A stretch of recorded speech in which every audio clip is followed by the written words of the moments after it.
How to write a review on Tripadvisor. Hi everyone, welcome to our channel. In today's episode, I'm going to walk you through the steps on how you can write a review on Tripadvisor.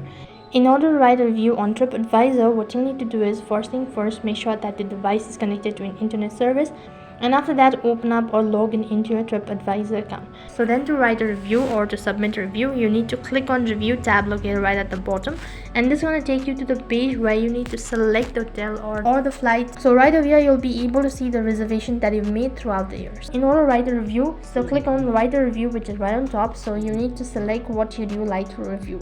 So let's say hotel. Now let's consider that this is the particular apartment that I've stayed on. So if you want to rate it with a star, then you can just tap on the full, and after that you can also see what kind of visit was it. Then let's see business and when did you visit it. So select the date also and click on the next button. Now you can write a review or submit a review. So type in and then click on the done buttons, click on continue writing, and after that you'll need to exit screen.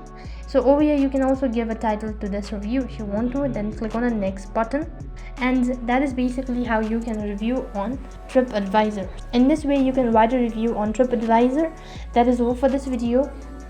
I hope the video was helpful. Make sure to like, share and subscribe to our channel. Also make sure to comment down below for any further queries. Thank you for watching. See you in the next video.